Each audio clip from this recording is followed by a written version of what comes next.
제가 오늘 발표하는 것은 차경석에서 중 개념 어떻게 이해되고 있느냐 이게 주제인데요.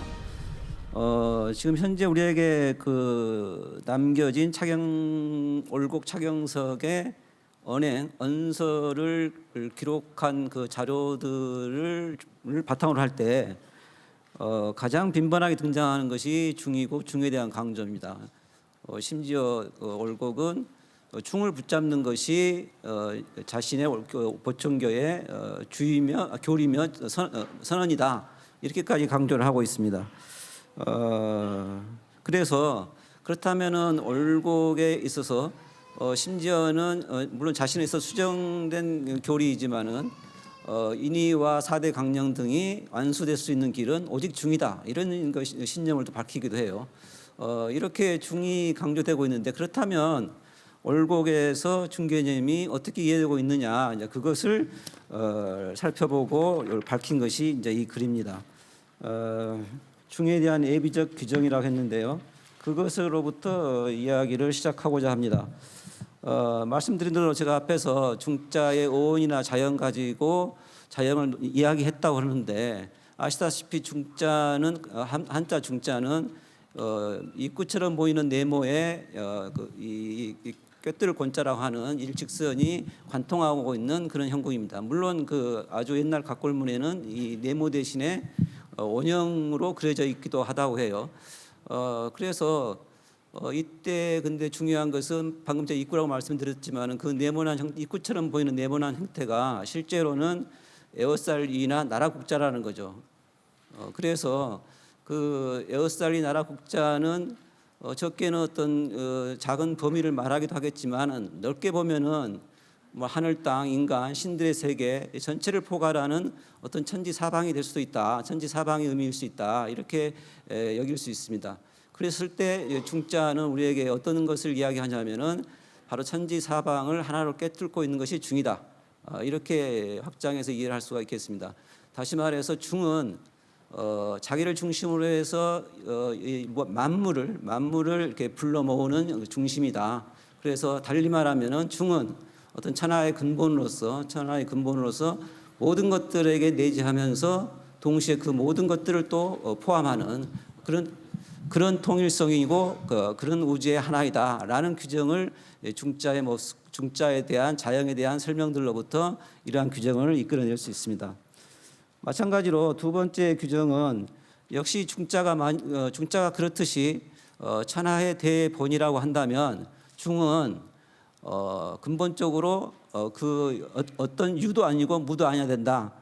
이런 규정을 얻어낼 수 있다고 하는데 중이 이와 같이 모든 것의 시작 시원이며 그것들의 공통된 본질이라는 의미에서 천하의 대본인 한에 있어서 그것은 유도 무도 아니어야 한다. 텅 비어 있되 유의 가능성을 가득 품고 있는 그런 은미한 것이어야 한다. 그렇지 않고 중이 만약에 유형이었던 것이라면 그것이 존재하는 이유, 존재하는 근거를 또다시 구해야 하고 이것은 계속 이제 악순환의 맴돌이로 들어서는 거죠. 또 하나 만약에 중이 어떤 것이라면 중이 아까 말씀드렸듯이 모든 것을 내재한다고 그랬는데 만약에 중이 어떤 실체라면은 자기를 그만큼의 만물의 수만큼 쪼개지 않고서는 만물에 내재할 수가 없다는 거죠. 그러나 그렇게 쪼개진다면 이때 중은 중이 아니고 하나도 아니다. 반면에 중이 이제 어떤 것이 아니고 단지 무라면 어떤 경우가 발생하냐면 그 경우에도 중은 천하의 대본이 될 수 없다. 왜냐하면 무에서 나올 수 있는 것은 무밖에 없기 때문이다. 라고 두 번째 규정을 이끌어낼 수 있습니다. 또 이로부터 뭘 제기할 수 있냐면 이렇게 만약에 중이 천하의 대본으로서 우주의 하나로서 유무가 뒤섞인 것, 유도 무도 아닌 것이라면 그것은 기해야 된다. 왜냐하면 그런 방식으로 있을 수 있는 우리가 알고 있는 모든 것 가운데 그렇게 있을 수 있는 다시 말해서 유도 무도 아니면서 또 이 모든 것에 내재하면서 모든 것을 포괄할 수 있는 그런 방식으로 있는 유일한 보기는 기다. 그래서 기가 이 허령한 기만이 하나면 모든 것이 있을 수 있다. 이런 규정을 이끌어낼 수 있고요. 당연히 중이 천하의 대본인 한에 있어서 마땅히 만물 가운데 하나니 인간의 본성을 이제 이룬다는 규정을 또 우리가 얻을 수 있죠. 그래서 인간의 본성이 중이라고 하는 것은 인간의 본성을 찾는다라고 한다는 것은 결국은 중을 얻는다, 득중하는 데 있다, 이렇게 이야기할 수 있습니다. 마지막으로 이 중자에 관해서 우리가 예비적으로 미리 규정해 볼 수 있는 것은 중이 그렇게 모든 것을 하나로 통일하는 천하의 근본이라면 또 다른 차원에서의 궁극자, 다시 말해서 상제, 재하고는 관계가 어떻게 되느냐? 중이나 재나 그 개념에 충실하다면은 중과 재는 서로 다른 것이어서는 안 된다. 중이만과 중이라고 하는 것과 재라고 하는 것이 서로 다른 것이라면 중은 다 모든 것을 포함하되 재만은 포함하지 않는 것이기 때문에 개념상 유배가 되는 거죠. 마찬가지로 재도 모든 것의 으뜸인 최고의 존재자인데 중을 포함하지 않는다면 그건 또 재라는 개념이 유배가 되는 것입니다. 그래서 어떤 식으로든 모종의 방식으로든 중과 재는 하나여야 된다. 이런 규정들을 앞서 말씀드린 대로 중자의 형태, 중자의 역사, 중자에 대한 사상적 논의들로부터 이런 몇 가지 규정들을 얻을 수 있습니다. 이러한 예비적 규정은 이제 우리 앞으로 이 올곡에 있어서 본론에 있어서 올곡의 중의 의미를 이해하는 데 있어서 그 해명을 밝혀주는 이제 어떤 조명의 역할을 해줄 것이고, 또 반면에 올곡에 대한 중의 논의를 본격화하면서 우리가 이미 선행적으로 잠정적으로 했던 이러저러한 규정들의 또 타당성이 또 확인될 수도 있다. 이렇게 이야기할 수 있겠습니다. 그러면 이제 올곡에서 중의 의미를 제 경우는 흔히 그렇게 논의하듯이 천도로서의 중과 인도로서의 중 이렇게 나누어서 전개를 하였습니다. 그래서 천도로서의 중을 보면 발표문 자료의 145쪽입니다. 천도로서의 중을 보면 올곡은 중을 만물의 원시, 아까 천하의 대본이나 중용의 말을 인용했지만은 어떤 천하의 근본으로 파악하고 있는 거죠. 올곡에 의하면은 모든 것들은 중에서 화생할 수 있습니다. 중에서만이 화할 수 있다. 이렇게 이야기를 합니다. 그래서 모든 것이 있는 한 그것들의 근원은 중이다. 근데 중이 이렇게 변화의 어떤 근본이 될 수 있는 것은 이제 두 번째 규정과도 관련되어 있는데, 그것은 중이 허하고 텅 비어 있고 무하다, 이렇게 이야기를 하고 있습니다. 중이 허하고 비었다고 말하는 것은 중이 단순히 없다는 것이 아니고, 아까 어떤 천하의 근본을 유라고만 해도 안 되고 무라고만 해도 안 된다는 이야기를 말씀드렸죠. 그런 논리에 대해서 다시 언급하지 않고요. 따라서 이때의 올곡의 허하고 텅 빈 것의 중 역시 단순 유도 아니고 무도 아닌 유무 양별을 배제하는 유무가 뒤섞인 것으로서 올곡의 중이 이해돼야 된다. 올곡이 중을 허하고 무라고 이야기했을 때는, 그리고 그렇게 텅 비어 있고 텅 비어 있는 중심이기 때문에 거기에서 변화의 기운이 일어나고 만물이 생겨난다라고 보는 것이 두 번째 규정입니다. 셋째로 중자리에 무국이 태극이라는 그것을 놓습니다. 무국이 태극은 아시다시피 이제 주렴계의 태극도설에 나오는 이야기인데, 이것이 많은 이제 문제를 일으켰던 것은 종래에는 이제 주역회사전대로 만물의 시호는 태극이다, 이렇게 여기고 알고 있는데 주렴계가 여기에 이제 무국을 얹어가지고 무국이 태극이라고 하는 거죠. 그래서 이 무국과 태극과의 관계가 상당히 논란이 됐는데, 그 논란은 구체적으로 이제 두 개로 나눠서 크게 나눠보면 이런 거죠. 무국이라고 하는 것은 따로 있는 것이 아니고 어떤 태극의 지극함을 형용하는 것이다. 형용할 뿐이지 어떤 것이 아니다라는 입장과, 아니다, 무국에서 태극이 나오는 것이기 때문에 무국은 태극에 선행하는 것이다. 이제 이 양 입장 사이에 논쟁이 이 무국이 태극의 문제의 중심입니다. 그런데 올곡은 무국과 태극을 이제 동시에 하나로 보는 거죠. 물론 나누면 둘이지만 그것은 단지 하나이다라고 하는 의견을 내놓고 있습니다. 요 관련해서는 제가 꼭 소개해드리고 싶은 말이 있는데요. 김일부 선생의 이런 말입니다. 147쪽의 아래 문단 쪽에 있습니다. 부처는 공 가운데 하나로 돌아감을, 또 선가는 중을 지켜 하나를 품음을, 그리고 육아는 중을 잡아 하나로 관통하려 말하는데 여기서 중이란 하나가 감춰진 것이고 하나는 중의 장용이다. 그리고 이것이 바로 무기태극이다. 이런 말을 하고 있습니다. 그래서 유불선만이 아니고 모든 어떤 깨달음을 지향하는 입장에서 보면은 결국 그것은 중 가운데서 중을 지켜서 중으로 돌아가서 하나로 통하는 거, 이걸 지향하고 있다는 것이 김일무 선생의 이야기이고, 그리고 이때의 중과 일은 어떤 채용의 관점에서 볼 때 동일한 것이다라는 게 지금, 그리고 그것이 무기태극이다라고 이야기를 하고 있는 거죠. 그래서 방금 말씀드린 올곡의 그런 중이 하나고 그 하나는 무기태극이다라는 그 올곡의 입장보다 더 정명하게 이야기를 하고 있다. 김일무 선생이 이렇게 보여집니다. 마지막으로 천도에서 중에 대해서 올곡의 개념은 뭐냐면, 이 중이라고 하는 것, 아까 텅 비어 있는 허라고 그랬는데, 이 텅 빈 허에서 동정이 일어나고 음양이 생겨나고, 그래서 만물이 생겨나는 것은 이 허한 이 중심에서 이 온양의 바람, 양기가 생동하기 때문이다. 이렇게 말을 함으로써 중과 이 양기, 변약자 양기를 동일시하고 있습니다. 그러니까 중을 기로서 보고 있다. 우리가 앞에서 예비적인 규정들을 여기서 환기하면 그때 말한 예비적인 규정들이 이 올곡에서도 이만큼 그대로 확인되고 있다, 이런 말씀드리고요.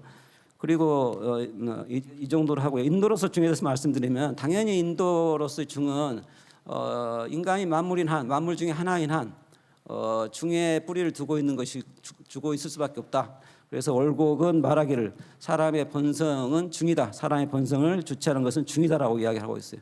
그래서 말씀드린 대로 우리가 인간이 된다라는 것은 인간의 본질을 다 실현한다, 본성을 다 실현한다, 이런 뜻일 텐데, 인간의 본성이 중이니까 인간이 되는 길은 어디에 있냐면은 득중에 있다. 중을 얻는데 중정지도에 있다. 이렇게 되는 거죠. 또 말씀드린 대로 그 중이라고 하는 것은 오직 유일한 그 화생의 기운이기 때문에 인간에 있어서 본성을 찾는다, 중을 찾는다는 이야기는 어떤 게 되느냐면은 자신이 이 천지 변화의 바른 기틀이 되어 가지고 천도가 만물을 주재하는 그런 섭리가 실현되도록 하는 그런 어떤 그릇이 되는데 인간의 어떤 길이 있다, 이렇게 이야기를 할 수 있습니다. 그리고 이제 제가 지금까지 말씀드린 것이 이제 올곡 선생을 통해서 확인할 수 있는 중개념에 대한 올곡 자신의 설명인데, 이 설명만으로 볼 때 여기서 적어도 두 가지 문제가 미결정인 채 남겨져 있지 않느냐라는 판단을 했습니다. 말씀드린 대로 그 천도 인도를 생각해 보시면, 올곡은 천도라고 하는 것이 어떻게 만물 그 화생과 화육의 주제 섭리로서 발현될 수 있느냐에 대해서 뭐라고 하냐면, 그것은 인간을 통해서이다 라고 이야기를 하고 있습니다. 인간을 통해서 천도는 현실적인 섭리로서 자연과 역사에 발현된다 라고 이야기를 하고 있습니다. 다시 말하면은 천도가 자신의 본질로 있기 위해서, 자신의 어떤 참됨을 있기 위해서는 인간을 필요로 하는 것이고, 아까 말씀드린 대로 인간의 본질이라고 하는 것도 이렇게 천지 변화의 바른 기틀이 되어서 이 천도의 어떤 실현에 이바지하는 데 있다라고 한다면, 인간의 본질이 마찬가지로 인간도 참다운 인간이 되기 위해서는 천도를 필요로 한다. 그렇다면은 천도와 인간은 이러한 방식으로 서로 속해야 된다 라는 그런 문제를, 그런 천일합일의 문제를 이야기했어야 된다라는 게 우선 첫 번째 판단이고요. 두 번째 판단은 맨 처음 예비적 규정에서 말씀을 드렸듯이 중이라고 한 것과 상제, 제라고 하는 것은 다른 평면에서, 다른 차원에서 둘 다 최고의 어떤 궁극자인데, 이 둘의 관계가 설명돼야 되지 않느냐. 그러나 설명을 찾아볼 수 없었다. 다만 올곡이 이 양자에 대한 그 설명으로부터 우리가 더 생각을 밀고 나가면 이런 결론에 이를 수 있는데, 말씀드린 대로 중은 천하의 대본이니까 말하자면은 이 모든 것을 다 포함하는, 모든 것에 내재되어 있는 가장 넓은 것이라는 의미에서 궁극자고, 상제는 올곡 상제에 대해서 삼계를 주재하고 또 모든 것이 상제의 아래에 있는 아래에 있다라고 하면서 이 상제의 지고성을 이야기를 하고 있습니다. 그런 만큼 어떤 그 하이라키에서 보면은 높이에서 보면은 가장 으뜸의 궁극자는 또 상제고, 그러나 이 둘이 아까 말씀드린 이유로 따로 떨어져서는 안 되고 다른 것이어서는 안 되는 거죠. 서로 다른 것이라면은 중도 중이 아니고 지도 제도 아니기 때문에 이 양자는 어떤 식으로도 속해야 한다. 다시 말해서 가장 넓은 중은 제를 포함해야 되고 제 역시 으뜸의 주제자로서 주제 범위 아래 중을 포함하는 식으로, 서로를 포함하는 식으로 일체를 이루어야 된다. 여기까지 이야기했을 때 중의 본래적인 사태가 다 이야기되는 것이 아니냐라는 것이 저의 이제 그 제기하는 이제 그 논점입니다. 이렇게 말씀드리고 보면은 결국 중이라고 하는 것은 천도로서의 중과 그리고 그 중을 향한 인간, 그리고 그 으뜸의 지존자로서의 상제, 이 삼위가 하나의 일체를 이루는, 그것이 중의 이제 본래적인 사태로 드러나는 거죠. 더 구체적으로 말하면은 인간이 그 자신의 마음, 자신의 중의 본성을 회복해서 천도로서 중과 하나가 되고 또 상제를 모시는, 상제가 머무는 그런 그릇으로서 자기가 됨으로써, 천부경이 말하듯이 천부경에서 인중천주의라고 하듯이 사람이 바로 이 통일의 가운데에서 중의 본성을 다함으로써 이루어지는 방식으로 중과 제가 인간은 하나를 이루게 된다. 이것이 이 하나의 큰 통일성 안에서 중용의 말대로 천지는 바른 자리를 잡고 만물은 화육이 된다. 그것이 바로 치중화의 세계고 대동의 세계이다.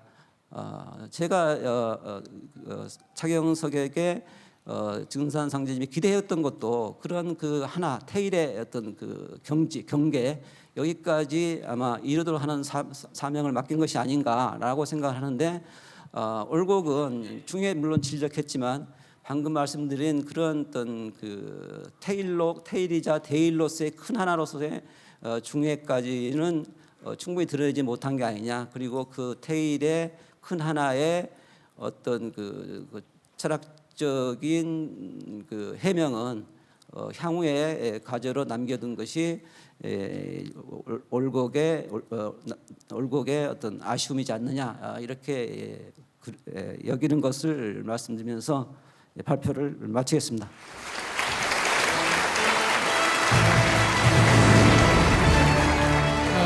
방금 소개받은 중원대학교의 김철수입니다. 사실 여러분들께서는 이미 다 잘 알고 계시겠지만은 우리 한국인들, 지금 한 5천만의 한국인들 중에 보청교라는 명칭을 아시는 분들도 아마 그렇게 많지 않을 것 같습니다. 그런데 이제 이 보청교라는 명칭이 여러분들 오늘 다 아시다시피 이 국회에서 이 이야기를 하게 됐다는 것은 오늘이 상당히 경사스러운 날인 것 같습니다.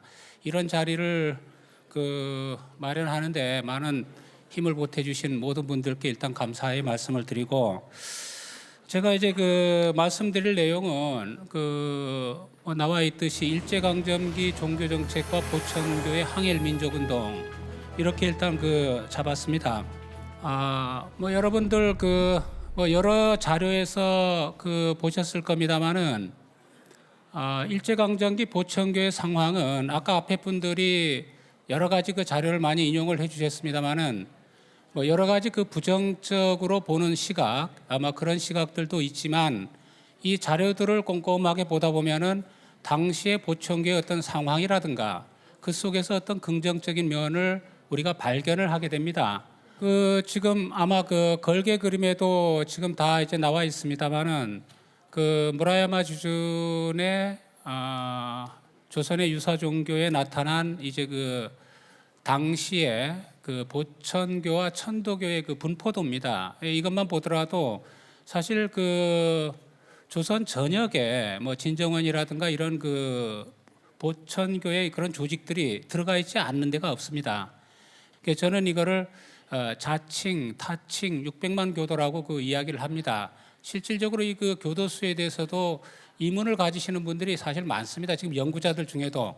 근데 그것도 곰곰이 생각해 보면은 그렇게 의문을 가질 내용은 사실 아닙니다.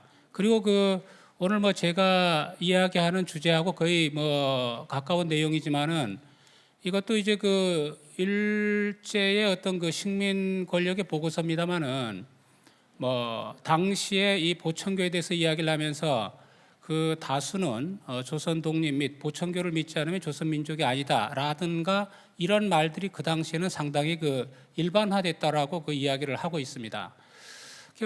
우선 이제 그 본격적인 내용으로 들어가기에 앞서 한번 우리가 조금 그 고민을 해봐야 될 이야기가 뭐냐면은 이게 보천교의 항일 민족 운동에 대한 연구들을 다루는 데 있어 가지고 이게 여러 가지 어떤 그 관점이 있습니다. 지금까지도 여러 가지 그 연구들이 있었지만은 우선은 이 자료의 문제를 조금 고민을 좀 해봐야 될 것 같습니다. 뭐냐면은 제일 먼저는 자료에 근거하지 않고 이야기하는 경우도 있습니다. 물론 그럴 필요도 있지만 사실은 그렇게 되면 우리가 이제 설득력이 자꾸 떨어지는 그런 문제가 있고 또 자료의 문제를 자료를 인용을 한다고 할 때도 우리가 보통 지금까지 가장 많이 사용했던 건 뭐냐면은 보천교 연역사 등 교단 자료라든가 신문이라든가 증언 자료를 상당히 많이 사용했습니다. 이제 이 교단 자료는 매우 중요한 자료들입니다. 중요한 자료들임에도 불구하고 이게 항상 이 학계라는 게 교단 자료를 인용을 하게 되면 일단은 부정적인 시선으로 먼저 보게 돼 버립니다. 그래서 이제 그 자료를 뒷받침할 자료를 이제 또 필요로 합니다. 그러다 보니까 이제 신문이라든가 증언 자료를 또 많이 사용합니다. 오늘 아마 첫 시간에서부터 계속 아마 신문 자료들이 많이 나오는 걸로 알고 있습니다. 그런데 이 신문 자료는 신문이나 이제 그 당시의 저널 자료는 여러분들 다 알다시피 이게 비판이 진짜로 필요한 겁니다. 왜냐하면은 어차피 당시의 저널리즘이라는 것은 이미 식민 권력하고 거의 한 배를 탔다고 해도 과언이 아니기 때문에 이거에 대한 하나의 그 비판이 사실은 조금 필요합니다. 그래서 이제 그런 자료를 발굴하고 그거를 통해서 이 항일 민족 운동에 대한 어떤 설득력 있는 내용들을 아마 이야기하는 게 가장 중요한 문제라고 일단 생각이 됩니다.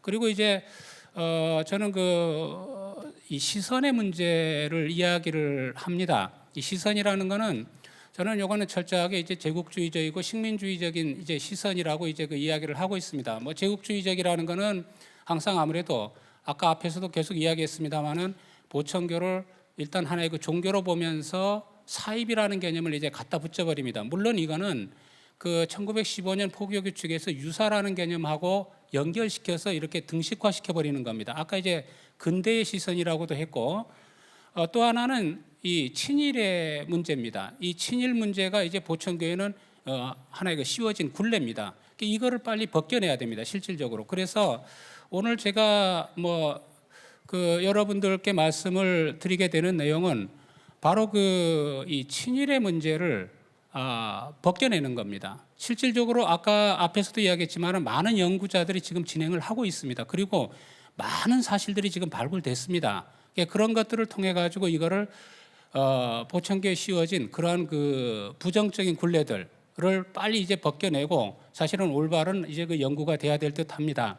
그래서 아마 여러분들이 오늘 시간은 많지 않지만 짧은 시간에 제가 말씀을 드릴 테니까 다 듣고 난 다음에 이래도 보천교가 친일인가 하는 문제를 여러분 스스로 아마 평가를 해보시면 될 듯합니다. 제가 지금 다루고 있는 내용은 이렇게 지금 목차가 되어 있습니다. 이 목차를 보여드리는 이유는 사실 오늘 저는 여러분들께 새로운 어떤 사실을 말씀을 드린다기보다도 기존에 연구됐던 결과들을 종합하고 몇 가지는 새로운 내용도 이제 말씀을 드리고자 합니다. 그랬을 때 1910년대하고 1920년대 항일 민족 운동이 중심이 되는데 요 파란 것들은 조금 이제 새로운 정보들이라고 보시면 되고요. 물론 이제 이야기는 많이 됐습니다. 이야기는 됐지만은 새로운 정보들이라고 보시면 되고 그대로 검은 글자 예를 들어서 1910년대 김형렬과 태을교회 항일운동, 제주도 법정사 항일운동 이런 경우들은 기존에 많은 주장이 되었던 그런 내용들입니다. 1920년대도 국내에서의 항일운동과 관련된 내용도 많이 이야기는 됐습니다만 오늘 제가 말씀드리는 건 또 이제 다른 측면을 이제 이야기를 하게 되겠고요. 그 다음에 이제 국외 특히 만주라든가 상해입니다. 그러니까 여기도 이미 그 어느 정도는 이 아웃라인은 이제 제시가 됐지만은 그래도 이제 새로운 내용들도 아마 있을 겁니다. 뭐 3번 김자진 장군 같은 경우는 뭐 이미 많이 이야기되고 있으면서도 뭔가 어떤 사람들은 확신을 막 갖지 못하는 그런 경우들도 있고요. 그다음 5번 뭐 정의부와 관련된 문제는 이거는 뭐 제뿐만이 아니고 다른 사람도 이제 작년이라든가 재작년부터 계속적으로 지금 이야기하고 있는 내용들입니다. 그러면 이런 사안들에 대해 가지고 이제 하나하나 이제 그 말씀을 드리겠습니다. 아까 이제 그 이 일제강점기 종교 정책은 제가 이제 딱 한 가지만 말씀을 드리면 이거는 그 어떤 뭐 이 전체적인 틀을 갖고 우리가 이해를 할 필요가 있다라는 것을 말씀드립니다. 그럴 때 저는 항상 이제 사용하는 개념이 이게 동아 정책입니다. 물론 동아 정책이라는 게 한 1930년대 이후부터 그 식민 정책의 주요한 개념으로 등장은 하고 있지만 실질적으로 여러 가지 그 비밀 자료들을 보면 1910년 이 강점을 하자마자 사실 치밀하게 이런 그 정책들을 구상을 하고 만들어 나갑니다. 그 모든 것들을 저는 동아 정책이라는 틀로서 이야기를 하고 있습니다. 요거는 이제 차월곡의 그 갑종 요시찰인 편입이라 해서 1917년 4월 24일자로 그 차월곡이 이제 그 총독부에 의해서 요시찰 그것도 이제 그 갑종이면 뭐 여러분 아시다시피 가장 그 중한 요시찰인이 됩니다. 특히나 이제 이 기록에 보면 사상 불온하든가 식민 정치에 이제 그 반할 가능성이 있는 이런 사람들을 이제 그 요시찰자로 이제 그 규정을 하고 있습니다. 그랬을 때 이제 실질적으로 보면 보천교 일반에도 보면은 1917년에 이미 1910년대 그러니까 아까도 이야기했지만은 1916년에 24방조가 만들어지고 17년에 이미 그 차경석은 그 차월곡 선생은 그 갑종 요시찰인으로 그 식민 권력의 주목을 감시의 대상이 되고 있다는 것을 이야기를 하고 있습니다.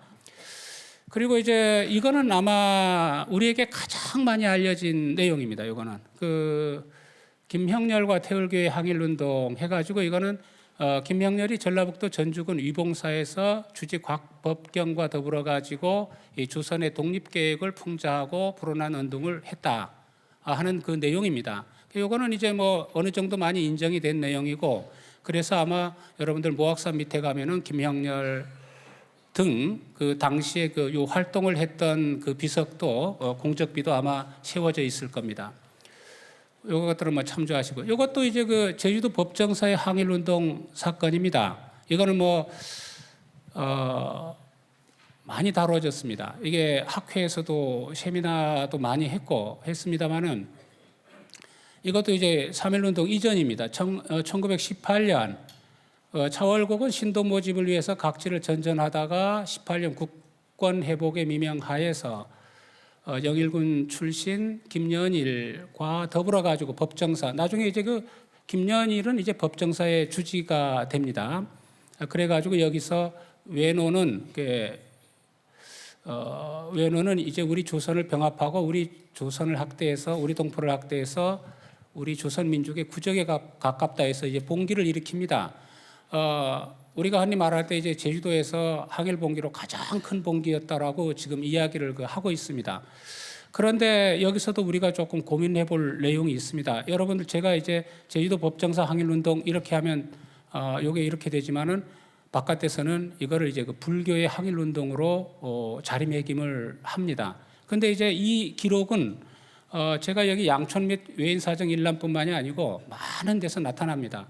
차월곡은 분명히 이제 그 주어가 그렇게 되어 있습니다. 그런데 이제 문제는 뭐냐면은 저도 이제 아무리 찾아도 지금 찾을 수 없는 게 차월곡의 행방이 이 앞에만 나오고 뒤에는 나오지 않습니다. 그러다 보니까 이제 뒤에는 운동의 주체 세력을 중심으로 하다 보니까 이제 이거를 불교의 항일 운동으로 이제 그 자리매김을 해버립니다.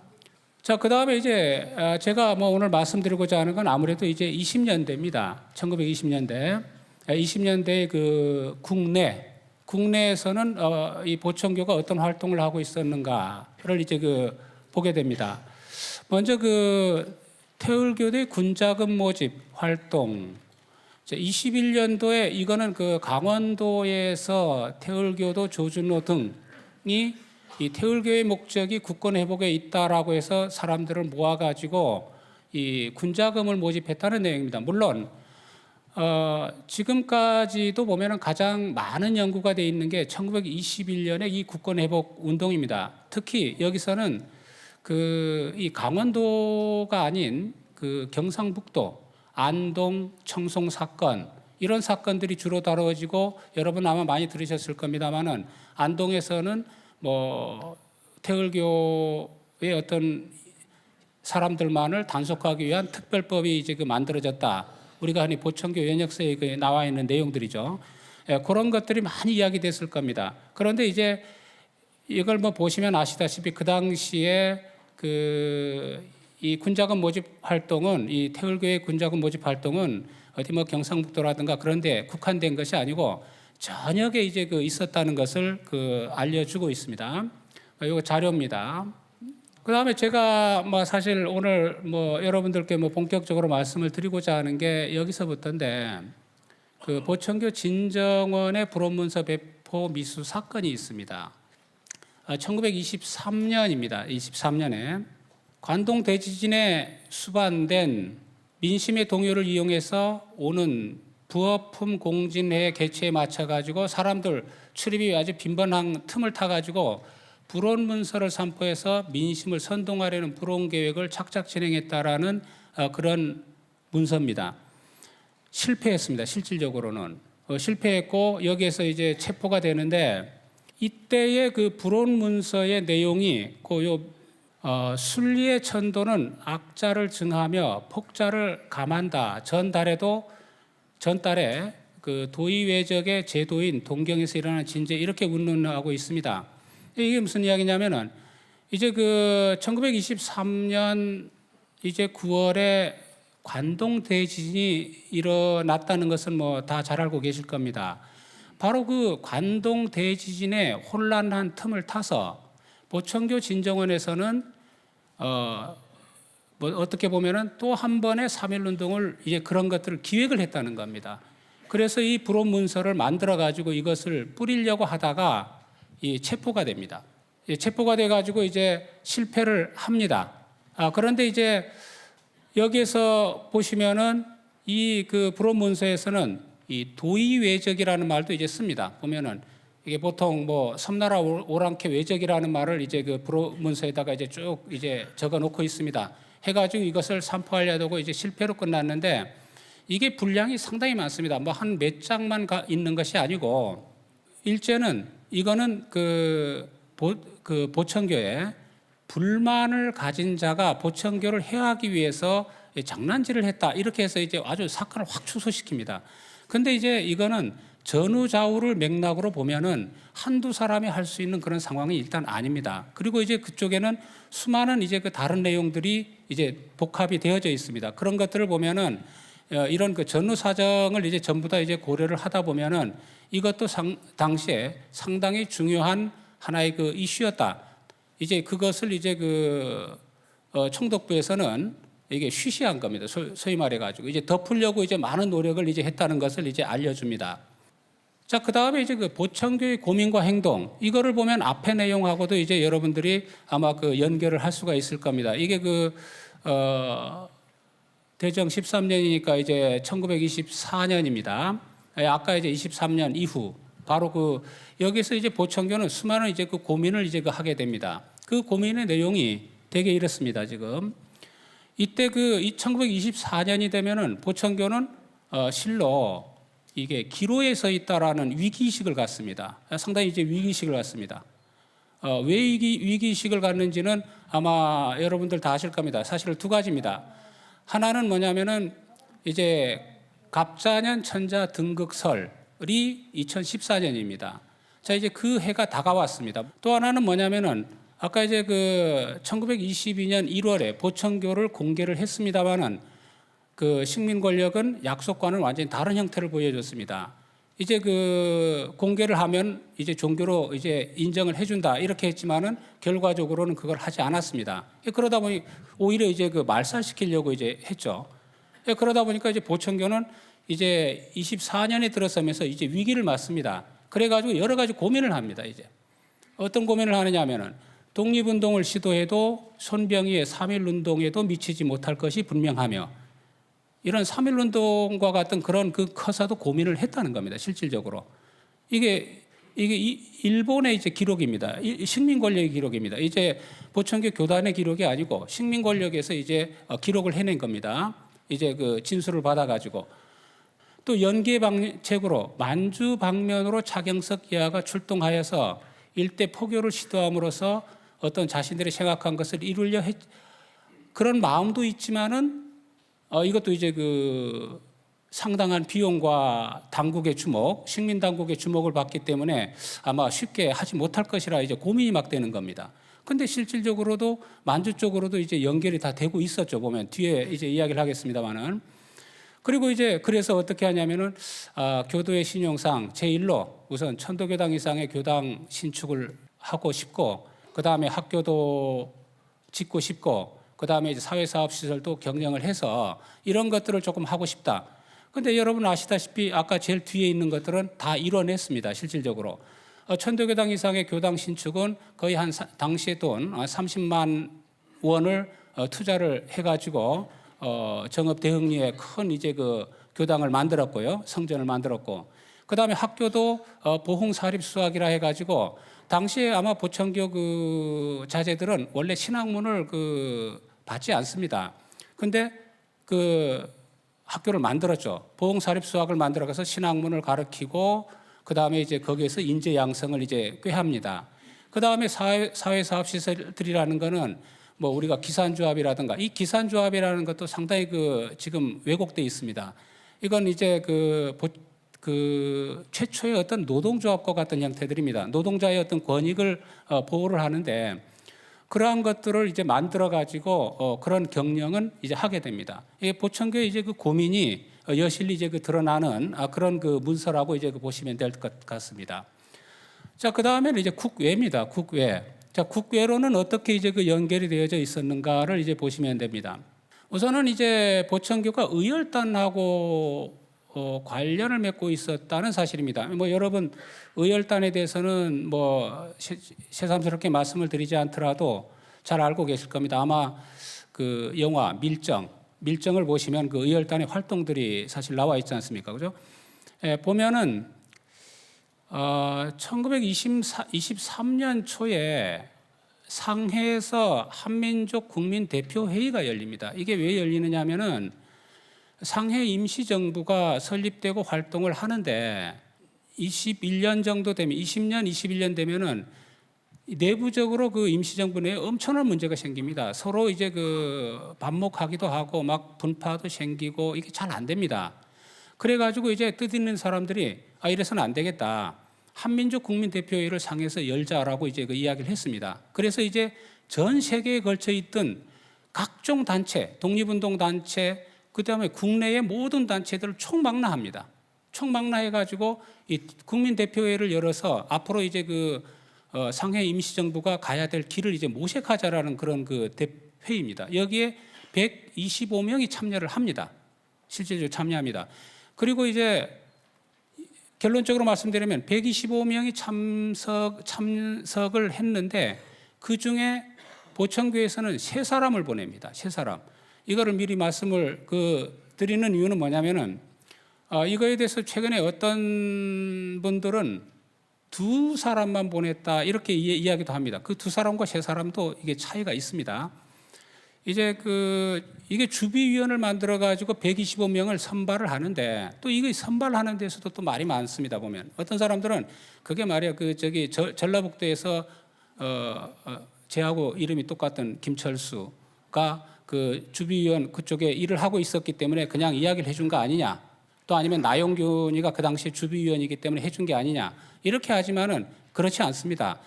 엄밀하게 심사를 합니다. 전부 다 서류를 받아가지고 그 서류를 심사해가지고 전부 다 이제 일일이 딱딱 나눠갑니다. 그래서 이제 125명을 선발을 합니다. 자, 그 중에 이제 그 보청교가 세 사람입니다. 세 사람. 보청교에서는 보시면 어떻게 되어 있냐면은 배홍길과 김종철은 보청교 대표가 됩니다. 그래서 단체에서 2명이 됐고, 그래서 사람들이 요거를 착각해가지고 2명이라고 자꾸 이야기를 하는 겁니다. 근데 강일이 또 있습니다. 강일은 보청교 청년단, 이 청년단들은 별도로 치고 있습니다. 사실 이 숫자 3명이라는 것도 125명이 3명. 그 당시에는 만주의 광복운동단체, 워싱턴 쪽에 모든 사람들이 다 대표로 들어오거든요. 거기에서 이제 보청교 쪽에서 3사람을 보냈다는 건 대단한 겁니다. 당시에. 그리고 이제 아까 이제 내부적으로 보더라도 어차피 뭐 불교라든가 뭐 기독교라든가 이쪽에는 많이 보이지 않습니다. 지금 천도교 셋, 그 보청교 셋 이렇게 지금 배정이 되어 있습니다. 그런데 이 셋 중에 배홍길과 강일 이 2사람이 이 회의가 끝나자마자 바로 의열단으로 이제 그 가입을 합니다. 이 의열단에 가입을 합니다. 그럼 김종철은 제가 아무리 추적을 해도 지금 추적을 못합니다. 못하고 있습니다. 다만 경상북도 사람이라는 것만 지금 확인이 되고 있고, 왜냐하면 이 사람들이 이름을 다 지금 다 숨긴 겁니다. 지금 아시다시피 배홍길, 김종철, 강일 이거는 아마 찾아보시면 다 배홍길은 우리가 흔히 말하는 배치문입니다. 그 다음에 이제 강일은 강홍렬입니다. 이 합천 사람. 해서 이게 다 지금 가명을 다 이제 그 쓰고 참석하고 있기 때문에 여기서 이제 그 배홍길과 강일이 이제 그 의열단에 이제 그 가입을 합니다. 우선 그 배치문인데, 배치문은 그 뭐 제가 그 다른 데서 가서도 이제 배치문 그 묘 지금 세워져 있는데 가서 아무리 찾아도 사실은 아무리 눈 뜨고 봐도 보청교하고 연결을 하나도 안 시킵니다. 기록조차 없어요. 사실 그게 오늘날의 현실입니다. 실질적으로. 차월곡 그 후손들은 배치문은 나중에 그 배교해서 나갔다라고 이렇게 이야기를 합니다. 그런데 배치문은 어떻게 됐냐면은 지금까지는 목포 3.1 운동을 일으킨 사람 중에 한 사람으로 알려져 있고 목포에서 활동을 합니다. 그래서 이제 목포에서 상당히 이 사람을 받들었는데 나중에 알고 보니까 김해 사람이었습니다. 그래서 이제는 김해와 목포 이제 같이 이제 하고 있습니다. 배치문은 이제 나중에 기독교 활동, 사회주의 활동, 공산주의 활동 이런 활동을 많이 했기 때문에 아마 약간 이제 그렇게 오해가 되는 게 아닌가 싶습니다. 이 배치문도 아까 의열단입니다. 그래서 한성은행 폭파 사건에 이제 그 6명 중에 1인으로 이제 내려오죠. 해가지고 폭파하려다가 미수에 그쳤습니다. 강홍렬은 이제 보청교 청년회 대표로 해가지고 이제 그 자료가 상당히 이제 이 내부 자료가 많이 그 축적이 되어 있는 사람입니다.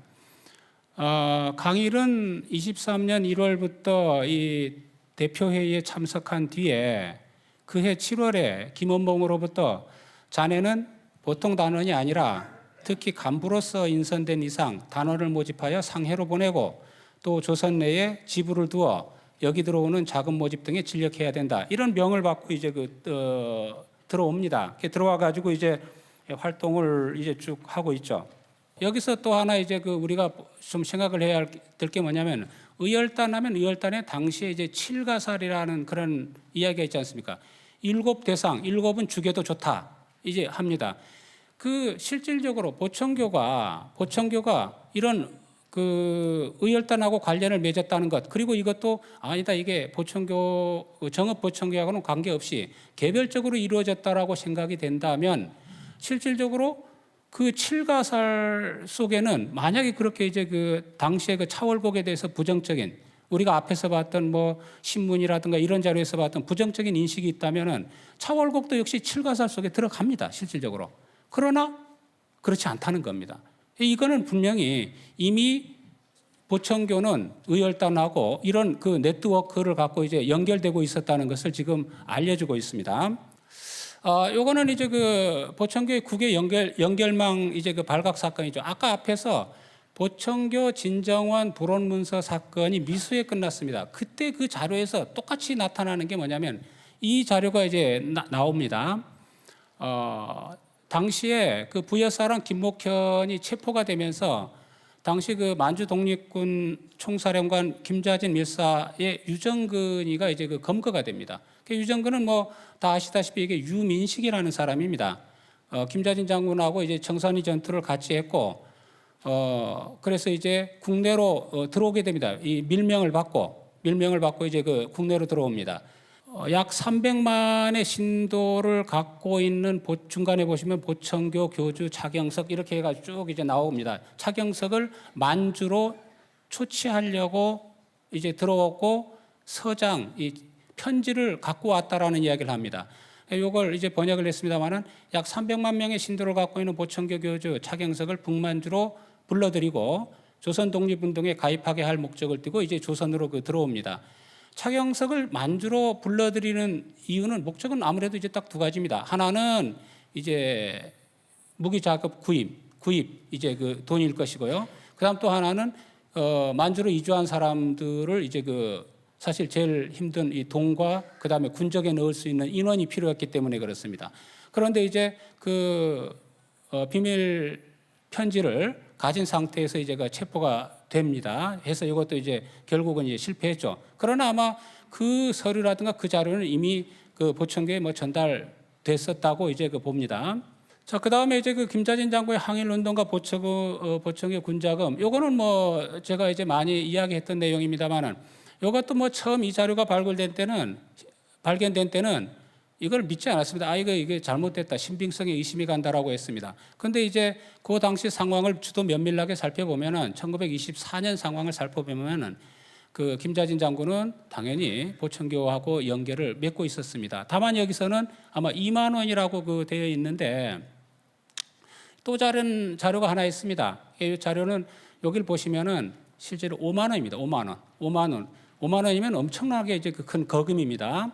요거는 아마 여러분들 잘 보이시지 않을 겁니다만은 저도 처음엔 안 보이다가 계속 보니까 이제 보이더라고요. 그 내용이 이제 보입니다.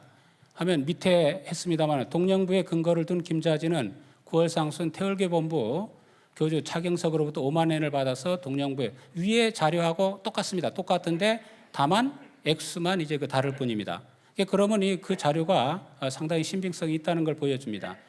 이게 보청교도의 만주 이주 계획도 있습니다. 이것도 이제 자료 이제 최근에 우리가 이제 보았는데 이거는 보청교 혁신의 관부입니다. 이건 아까 이제 이야기했던 이상호의 문제입니다. 이상호가 제1차 보청교 혁신운동을 일으키고 주동이 돼서 일으켰다가 만주로 도주를 합니다. 만주로 도주하고 했을 때 그 상황들입니다. 작년부터 교도를 만주로 이주시켜가지고 여기에다가 영구 이주 땅으로 삼고 여기에서 어떤 활동을 하려다가 이게 하지 못한 겁니다, 결국은. 여기 당시 보면은 길림성 액목현 토지는 약 10만 향지를 이제 매입을 합니다. 동성실업하고 해가지고 합니다. 제일 밑에도 보면 모든 자본금은 보청교 혁신회로부터 나왔다 이렇게 지금 되어 있습니다. 10만 향지라는 거는 이 향지는 그쪽에 이제 면적 단위인데 이게 어마어마합니다. 보통 땅이 아닙니다. 한 계산을 하면 한 2천만 평가, 지금 세종시 면적 정도가 됩니다. 그 다음에 여기에 들어간 돈이 70억입니다. 70만 원입니다. 70만 원이면 당시에 엄청난 액수입니다, 지금. 다만 여기서도 한 가지 말씀드리는 거는 이게 이상호 보청교 혁신내의 이 문제, 조금 전에 어떤 분이 뭐라고 했냐면은 왜 보화교라 했던 것을 보청교라 했느냐 할 때 보화교의 보자에다가 천독의 천자를 따서 했다. 이게 우리가 일반화된 생각들입니다. 상식화된 생각들인데 그 모든 것들을 우리가 상식화된 것들을 하나하나 다시 또 짚어봐야 됩니다. 사실은 이상호의 문제도 한번 되짚어볼 필요가 있습니다. 왜냐하면은 요거 한 바로 뒤에 이상호가 아마 내려와 가지고 정읍에 가가지고 차월곡을 만납니다. 물론 이제 옛날에 했던 것 잘못했다라는 이야기를 하려고 왔지만 거기서 이런 이야기를 하지 않았을 리는 분명히 없습니다. 이제 그런 것들을 보면은 뭔가 거기도 새로운 우리가 해석이 필요하지 않을까 하는 내용들입니다. 이게 마지막으로 이제 정의부 및 보청교 군자금 모집 활동은 일명 조만식 사건이라고도 하고 권총단 사건이라고도 이제 합니다. 이게 정의부하고 연결이 돼 있는 내용들입니다. 이거는 이제 만주 개척을 해가지고 이걸 위해서 보청교가 30만 원을 일단은 제공을 하고 여기 이익금을 이제 독립운동에도 쓰고 보청교에도 쓰고 그렇게 하자라고 이제 협약을 맺습니다. 맺다가 이제 이것도 결국 다 이제 체포가 됩니다. 그런데 이제 여기에서 있는 사람들에 대한 그 인식도 좀 필요로 합니다. 왜냐하면 아까 여러 다른 사람도 있습니다만 제가 한 번만 말씀을 드리면 이춘배라는 사람이 여기 이제 나옵니다. 보면은 여기도 어디 이춘배, 조만식 이춘배 나옵니다만은 이 이춘배는 지금까지 사실 잘 알려지지 않았습니다. 조만식이라든가 다른 분들은 많이 알려졌는데 이춘배는 알려지지 않았습니다. 근데 이제 이춘배도 이게 정의부에 상당히 중요한 자리를 맡고 있는 비밀 요원으로 이제 보시면 됩니다. 그리고 뭐 최근에 제가 보면은 당국대 설립했던 분 범정 장형 이분이 이제 그 만주 독립운동을 하는데 바로 이제 이 범진 장형 그 사람하고 같이 이게 지금 활동을 계속 이제 해나갔다라는 기록들이 지금 나오고 있습니다. 그렇게 본다면은 이것도 새로운 우리가 해석이 조금 필요하지 않을까라는 생각이 듭니다. 이렇게만 말씀을 드리겠습니다. 이제 사실 이제 보천교에 대한 이 수많은 그 굴레들이 이제 벗겨져야 되고 그리고 올바르게 우리가 이제 접근을 해야 되는데 아까 이제 그거는 앞에서도 말씀드렸습니다만 보천교에 씌워진 그 제국주의적인 시각과 식민주의적인 시각 이거는 분명히 우리가 이제 걷어내 줘야 되고 그거는 뭐 근거 없이 걷어내라는 것이 아니고 수많은 자료가 지금 입증을 하고 있기 때문에 거기에 대한 노력을 우리가 해야 된다는 겁니다. 다만 이제 사실 보천교가 잘못한 죄라고는 일제강점기에 교단을 형성한 죄, 하필이면 일제강점기에 그것도 뭐 분명히 이유가 있겠죠, 그죠? 자칭 타칭 600만이라는 수많은 조선 민중과 함께했던 죄, 그런 만큼 자금이 많았던 죄, 그리고 식민지라는 어려운 상황에서 국외로 나가지 않고 물론 나가려고도 아까 했었다는 건 알 수 있습니다. 국내에서 살아남기 위해서 발버둥친 죄 밖에 없는데도 말입니다. 물론 이는 차월곡과 보천교에는 고민이었습니다. 뿐만 아니라 이런 죄 아닌 죄는 당시 식민 권력에게는 심각한 위협을 가했던 요소들이었으면 사실일 것입니다. 보천교가 이 세상에 이름을 알린 지 100여 년에 접어들었습니다. 이제 이런 죄 아닌 죄를 끌어주고 보천교에 씌워진 왜곡된 이미지를 풀어줘야 할 때가 된 것 같습니다. 그건 곧 보천교를 향한 식민주의적이고 제국주의적인 시선을 걷어내는 일일 것입니다. 잃어버린 보천교 재조명이 이루어진다면 아마 그거는 잃어버린 역사의 대개벽 상황일 것입니다. 그런 만큼 우리에게는 보천교는 잃어버린 역사이고 꼭 회복해야 될 역사라고 생각을 합니다. 예.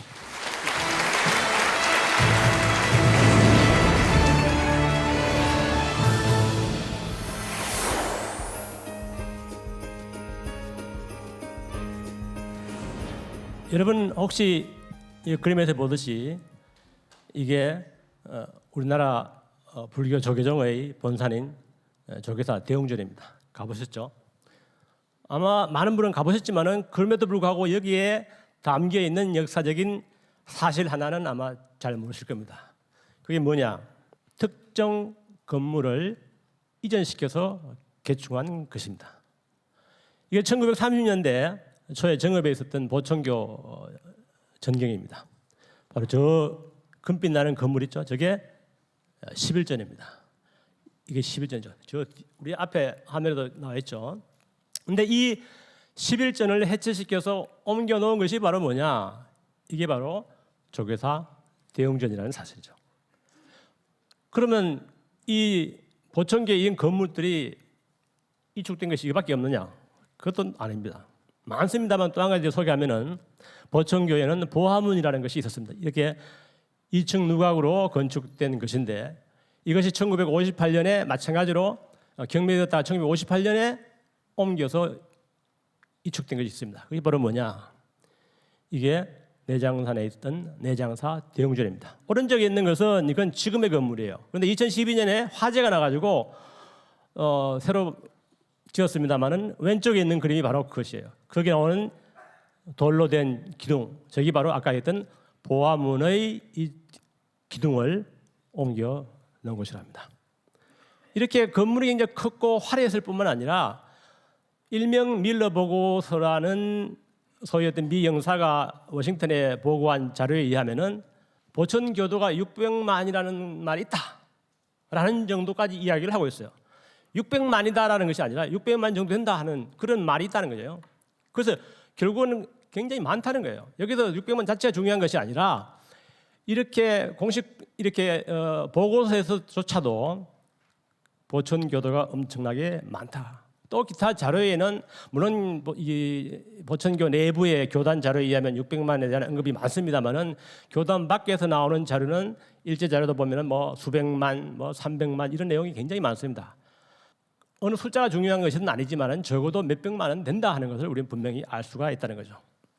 뿐만 아니라 보천교에서는 23년도에 상해에서 국민 대표 회의를 했는데 여기에 보천교 대표를 파견하기까지 했습니다. 오른쪽에 나와 있는 신문입니다만 이 신문에 나와 있는 내용은 맨 끝에 왼쪽에 보면 나와 있죠. 보면 배홍길, 김영철, 강일 나와 있습니다. 이게 전부 다 신문 기사이기 때문에 땡땡 처리했습니다만은 일제의 자료에 의하면은 앞에서 나왔듯이 분명하게 보천교 진정원 보천교 청년회라고 이렇게 나와 있습니다. 뿐만 아니라 보천교에서는 김자진 장군에게 군자금을 보냈다는 자료도 있습니다.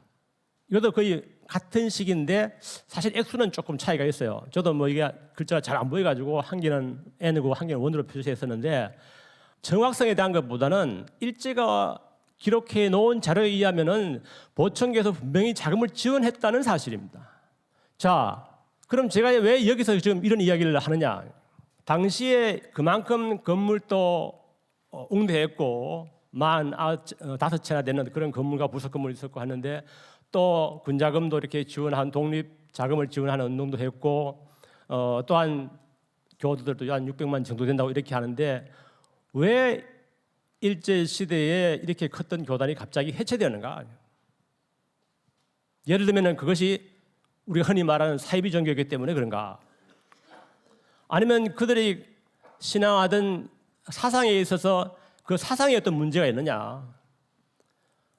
아니면 보천교 혁신운동이 일어났습니다만 그 내부에 예를 들면 어떤 갈등 문제 때문에 사라졌을까?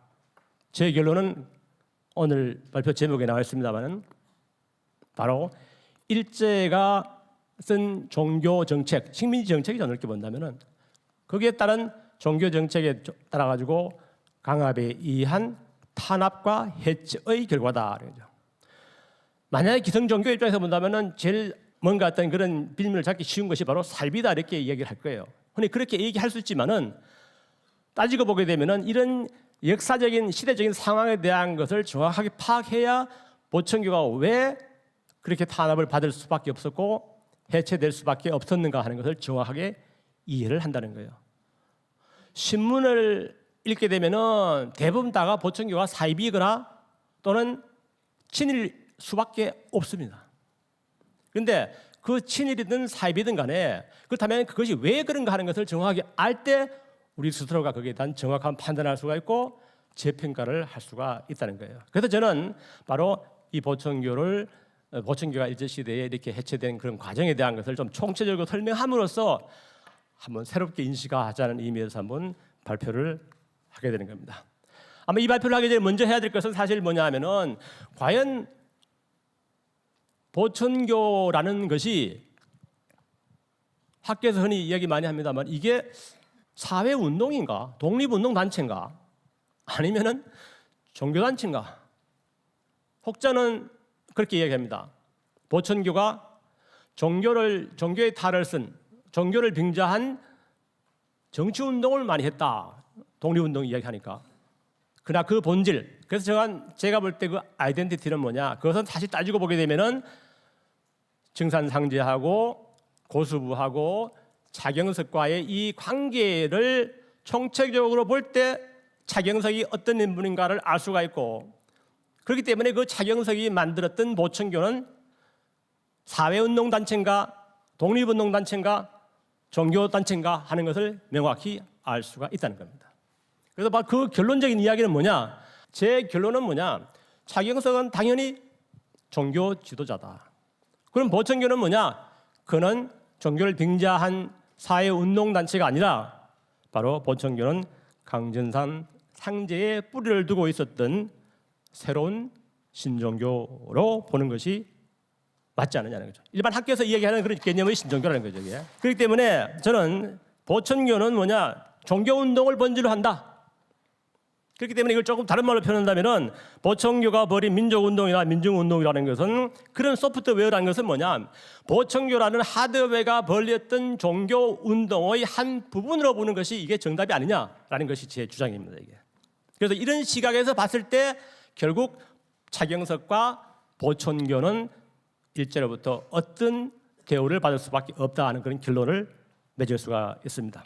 이 차경석과 보천교에 대한 그런 시각을 기본적으로 본다면은 여러분 우선 차경석 그 모습을 볼 기회가 별로 없었을 거예요. 이게 아까 동아일보에 나왔는 건데 1929년도에 동아일보 기자가 당시에 경찰서에 조사를 받기 위해 출두했던 차경석의 모습을 찍어가지고 보도했던 사실입니다. 그럼 이런 차경석 내지 보천교를 보는 기본적인 시각은 뭐였느냐? 그건 저는 딱 두 가지라고 그렇게 볼 수 있습니다. 한마디로 말한다면은 보천교는 종교 유사 단체다. 또한 더 구체적으로 말한다면은 종교를 가장한 정치 운동 단체다. 이런 것을 낙인을 찍는 법규가 뭐였느냐 하면은 1915년에 나온 포교 규칙이라는 것에 의해서 신도라든가 불교라든가 기독교 이외의 모든 종교, 특히 민족 종교들은 싸잡아서 전부 다 종교 유사 단체라는 낙인을 찍게 됩니다. 그래서 이러한 이 과정을 거치면서 점차적으로 당시 신문에 보도가 많이 나옵니다만은 이것을 어떻게 말하면 그런 부분도 있겠지만은 많은 경우가 반사회적인 집단이다, 일탈 집단이다, 또는 미신적인 어떤 이 믿음을 가지고 있는 집단이다 해가지고 전부 다 이걸 부정적으로 네거티브하는 그런 면으로 막 몰아갑니다. 일제가 그러니까 당시의 언론들도 마찬가지로 거기에 같은 어떻게 말하면 한편딱 하면 너무 세속적인 표현이지만은 같은 어떤 논조이기 때문에 대부분 다 이를 부정적으로 보게 되고 따라서 보천교나 차경석에 대한 이런 지향으로 나아가기 때문에 자연적으로 차경석을 체포하기 위한 것이 가장 일제의 급선무였습니다. 그래서 차경석에 대해서 굴레를 씌운 것이 1917년에 바로 갑종 요시찰린이 됩니다. 이 갑종 요시찰린은 아까 앞에서 이야기를 했습니다마는 이 소위 말해서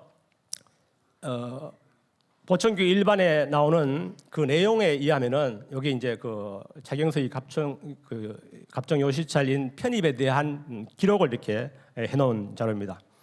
차경석이 이런 어떻게 보면 사상적으로 굉장히 문제가 있는 사람으로 이렇게 낙인을 찍히게 하기 때문에 따라서 점차적으로 도피 생활을 많이 하는데 도피 생활을 하는 과정에서도 아까 앞에서 이야기했습니다만은 제주도 법정사회 운동 사건이 나오게 되고 또 이 어떤 성금 같은 것이 발견되고 하는 이런 과정이 낳게 됨에 따라서 점차적으로 차경석뿐만 아니라 보천교도들 전체에 대한 체포령이 확대됩니다. 그 결과 얼마나 많은 사람들이 잡혔느냐, 이것이 검거열풍이라는 제목으로 제가 한번 기록을 해왔습니다. 그래서 예를 들면은 1920년대 겨울 같은 경우에 청송군에서는 약 3,000여 명이 체포되고 그 중에서 징역을 받은 사람이 130여 명에 이른다. 또 다른 지역에서 마찬가지였습니다만 보천교도가 워낙 많이 잡히니까 나중에는 보천교 내부의 간부들에 있어서도 형을 차별화시킵니다. 그게 바로 여기 나오는 방주는 6년을 그다음에 6이면 4년을 12이면 2년을 8이면 1년을 징역을 가하는 이런 지위에 따라 가지고 차등적인 선고를 내리게 되는 그런 규정도 만들었다는 겁니다. 뿐만 아니라 보천교도들의 어떤 이 확대에 대해서 보천교 내부에 있던 사람들이 또 나가가지고 차경석이 독립운동을 한다 하는 이야기까지 하게 됨에 따라서 일본 경찰은 완전히 전국의 보천교도를 대검거하게 되는 사건이 일어나게 된다. 그래서 1920년 겨울부터 1922년 봄까지를 보천교의 순환기다, 흔히 이렇게 이야기를 합니다.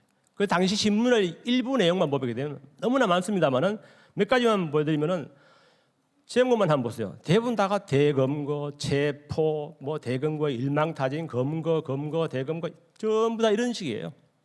그런 기록이 구체적으로 신문에 나와 있는 것이 바로 이런 모습입니다.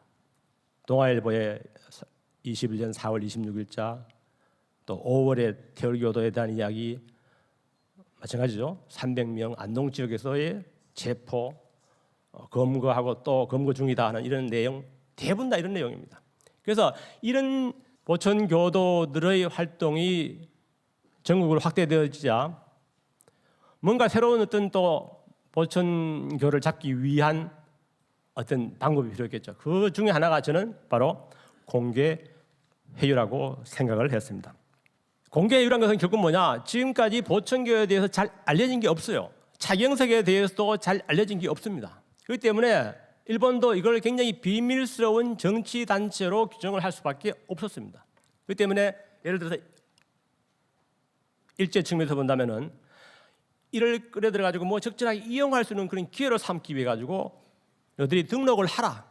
그러면은 우리도 너희를 도와줄 수가 있고 너희들도 마찬가지로 더 많은 사람들에게 포교도 할 수가 있고 세계적인 종교가 될 수 있지 않느냐. 뭐 속된 말로 꼬시는 거예요. 그래서 이런 어떤 과정이 고천제 무렵에 나타나게 되는 겁니다. 소위 이 고천제 전에 일본 경찰에서 두 팀이 나가서 회의를 합니다. 그러자 차경석이 방주회의에서 결정을 하겠다. 또는 고천제가 끝난 다음에 한번 생각을 해보겠다. 이렇게 하고 슬쩍 넘어갑니다. 그런데 이런 회유는 당시 체포되었던 보천교 간부 이상호에게도 접근됩니다. 그래서 당시 구속되어 있던 이상호에게 경기도 경찰부 고등과장 후지모토하고 이런 사람들이 찾아와가지고 구체적으로 이제 이야기를 합니다. 그 대화 내용이 바로 이런 거예요. 너희들 왜 숨어서 자꾸 포기하고 그러냐? 그거는 우리 숨어서 하려는 것이 아니고 너희들이 워낙 단속을 하고 있기 때문에 그렇다. 그런 이야기를 하는 거예요. 그거 피할 수밖에 없지 않느냐? 자, 그러면은 등록을 하라. 쉽게 말하면.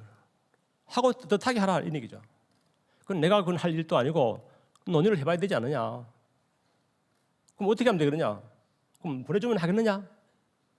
오케이. 그 나갔습니다.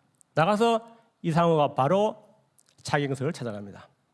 그리고 자기가 들은 이야기에 대해서 이야기를 하게 됩니다.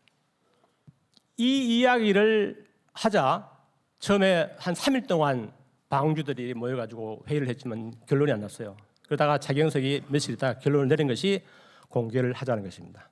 그것이 아까 앞에 이야기했던 그래서 고천제를 하고 나서 등록을 하게 됐는데 그때 처음으로 이제 빛을 보게 된 것이 바로 보천교라는 이름으로 나오게 되는 겁니다. 보천교에 대한 일제의 탄압에서 또 한 가지 중요한 것은 뭐냐 하면은 이게 아마 가장 제가 볼 때는 쟁점 중에 하나고 또 조금 더 우리가 많이 고민을 해보고 재검토를 해보아야 할 사항입니다. 그게 뭐냐면은 보천교가 친일단체라고 하는 낙인을 받고 그럴 수밖에 없었던 이유가 여기 있었고 그럼 지금 만약에 보천교가 그런 친일단체였다면 어떻게 해야 되느냐 하는 그런 이야기를 좀 하고 싶어요. 당시에 보천교가 굉장히 어떤 위기적인 상황이 있었어요.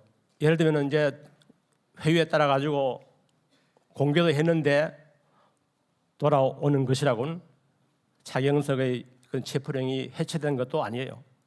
보천교도들이 그런 순환을 당하지 않았느냐? 그것도 아닙니다. 쉽게 말하면 오히려 보천교도가 이렇게 많은 체포를 당하는 과정에서도 차경석은 여러 가지 중요한 일을 많이 하죠. 예를 들면 그 당시에 1920년대부터 23~5년대까지 보면은 우리가 앞에 얘기했던 뭐 새로운 조직을 만들기도 하고 보강을 만들기도 하고 또 중요한 것은 시대일보까지 인수하려고 하는 그런 사건이 발생하지 않습니까? 그러니까 특히 이 문제를 두고 시대일보 인수를 두고 당시 이 사회 지도자들 내지 여론 특히 같은 민족 종교 시장에서 경쟁한 관계에 있던 천도교로부터 굉장히 많은 비난을 받습니다. 또 나아가서는 보천교 내부에서 마찬가지로 갈등 문제 때문에 어떻게 말하면 차경석이 무엇인가 어떤 선택을 해야 될 상황에 직면했는 거예요. 그러자 차경석이 아마 이것도 뭐 살아남기 위해서라고 하면 어떤지 모르겠습니다만은 그러면 방법은 뭐냐? 이 일제로부터 덜 탄압을 하기 위해서는 뭐냐? 일제에다가 우리의 취지를 좀 알려야 되겠다. 그래서 일본에다가 사람을 보냅니다. 사람을 보내서 보천교의 취지가 어떤 것이고 그래서 보천교 이와 같은 것이니까 이렇게 이해를 해달라 이렇게 당시 의원들도 찾아가고 정계에 사람들을 만나게 됩니다. 거기서 누구를 만나느냐 하면은 당시에 정무총감이었던 심옥과 총감을 만납니다. 근데 심옥과 총감이 이 사람들한테 했던 이야기가 뭐냐? 바로 너희들이 어떤 단체를 만들어 활동하게 되면은 지원도 받을 수 있고 좋지 않느냐? 바로 그렇게 해서 권유를 하고 또는 강하게 본다면은 강요적인 어떤 걸 낼 수 있겠죠. 그래서 만들었던 것이 뭐냐? 시국 광구단을 만들라 하는 이야기를 합니다. 그 차경석은 일본에서 돌아온 간부들로부터 그 이야기를 듣고 나서 만들게 됐습니다. 그래서 이름을 바꾸어서 시국 대동단이다 이렇게 이야기합니다. 시국 대동단. 바로 이 시국 대동단이 왜 문제냐? 이 시국 대동단은 당시에 많은 이 친일 단체에 속했던 일부 사람들이 나와가지고 여기에 보천교도도 어떻게 말하면 그 발기인의 사람이 속합니다. 그러면서 이런 사람들이 주로 강연자를 모집을 해가지고 강연을 시키는데 대부분 다가 친일적인 사람이었어요. 원래 보천교에서 차경석의 생각은 시국 대동단이라는 것이 거기에 강연하는 사람들도 나중에는 교육도 받고 또 보천교에 가입도 하고 또 예를 들면 취지서가 있다면 취지서에 대한 것도 미리 내가 보고 검토를 해가지고 하고 날짜도 내가 나한테 다 알리고 하려 했는데 이런 것이 제대로 이루어지지 않았습니다. 그래서 실제적으로 이 심호가가 어떻게 말하면 이야기했던 이 시국 대동단이 1925년 1월부터 거의 한 20일 동안에 일주일에 한 5회 정도, 5도시 정도에서 계속적으로 시국 강연회가 이루어집니다. 그런데 문제는 강연에서 예를 들면은 원래는 보천교 취지를 알린다든가 하는 그런 것이 나와야 되는데 그것은 안 나오고 대부분 다가 친일적인 발언에 대한 이야기밖에 안 나오는 거예요. 그럼 예를 들면은 당시에 그 시국 대동단의 강연을 듣기 위해서 멀리 왔던 사람들도 듣고 나서는 뭐 합니까? 우리 건 아무것도 없네. 반발하는 거예요. 그러니까 아주 극단적인 경우는 그래서 강연자들을 폭행하기도 하고 또 나아가서는 일반 대중들도 마찬가지예요. 친일 이야기를 하니까 이건 아니다라는 생각을 하죠. 그렇기 때문에 나왔던 것이 바로 뭐냐? 보천교가 전국적으로 비난을 받게 되는 그 사건이 여러 가지 발생하게 됩니다. 그것이 바로 뭐냐? 보천교 박멸 운동이라고 할 수가 있습니다. 여러 지역에서 성토대회가 일어납니다. 그 성토대회가 너무나 강하니까 결국은 1925년 6월에 와서 차경석은 시국대동단을 해체하게 됩니다. 바로 이 많은 차경석이 당시에 했던 그 맨 처음에 그 발기 대회를 할 때는 한 3만 원을 지원을 했다 이렇게 나옵니다만 이런 것 때문에 시국대동단이 친일파다 이렇게 낙인을 받고 있지만은 원래 사실 차경석의 의도는 그거하고는 조금 달랐습니다. 오히려 그런 아까 얘기했듯이 교도 이외의 강연자들에 의해 가지고 굉장히 그런 쪽으로 흘러가는 경향이 있고 그래서 할 수 없이 이게 해산을 시켰습니다만은 어떻든 간에 만약에 그것이 친일 행위를 했다 하는 그런 책으로 본다면은 제가 볼 때는 맞아요. 그렇지만 더 중요한 것은 그것이 끝까지 갈 수가 있느냐. 예를 들면 그때 했는 거가 지금도 마찬가지 친일하는 것보다도 지금 사람들에게 중요한 것은 뭐냐. 그러면 그 친일이 잘못했다. 그러면 새로운 출발을 해야 되는 거죠. 이제. 그런 식의 어떤 것이 사람들에게 설득력이 있지 친일이 아니다 하는 것은 사실은 맞지 않은 거예요. 그리고 그 친일하게 된 배경에 대한 것을 정확하게 알리는 것이 그래야 그럴 수밖에 없었다든가 뭔가 어떤 이런 이야기를 들을 수 있지 않느냐 하는 그런 이야기를 하고 있습니다. 일제가 보천교를 탄압하기 위한 또 다른 수단으로 썼던 전략이 뭐느냐? 그건 바로 보천교 사상이 굉장히 미신적이고 또 거기에는 반사적인 어떤 요소가 많다. 쉽게 말하면은 종교로서는 아주 부족하다. 또는 일탈 집단이다. 사회 문제를 일으키는 그런 집단이다라고 이렇게 낙인을 찍는 거예요. 그런 보도를 전형적으로 해왔던 것이 당시의 앞에서 나왔듯이 조선일보나 동아일보의 그런 기사입니다. 바로 여기에 나오는 그런 신문 기사 제목이 나오죠. 대부분 내용들이 아주 부정적으로 나온 겁니다. 이거는 결국 뭐냐? 이런 보도를 통해서 사람들 접하게 되면 정말이다. 처음에는 반신반의하다가도 자꾸 나오게 되면은 정말인가? 진짜네?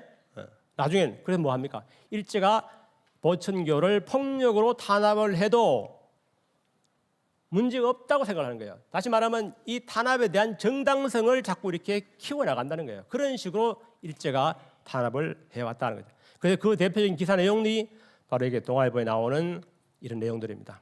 이건 한번 참고로 하시면 되겠습니다.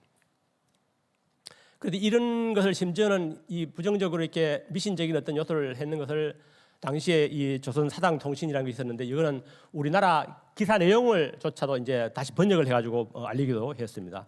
이 내용이 바로 이 내용입니다. 자, 마지막으로 들어가서 1936년대에 보청기가 해체된 것은 그런 해산령과 차경석의 사건이 연결돼 가지고 그 해체를 앞당겼지 않느냐, 저는 그렇게 판단을 하고 있습니다.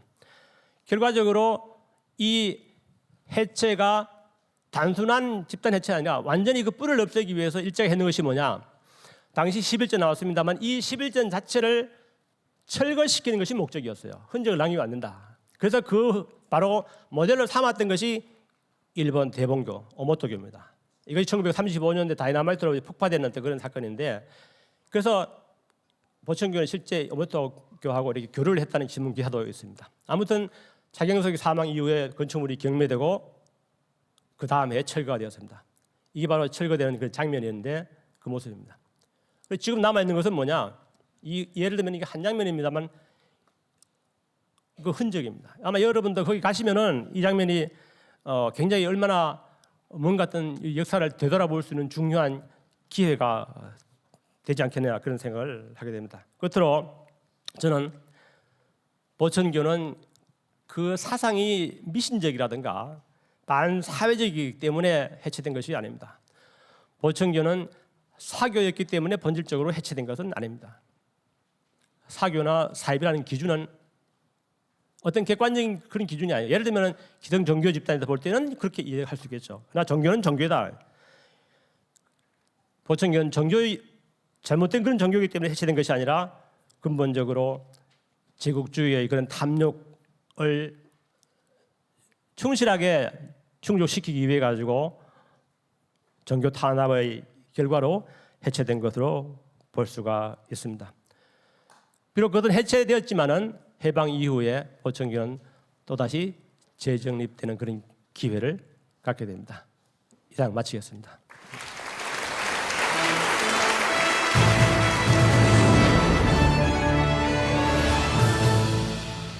네, 여러분 반갑습니다.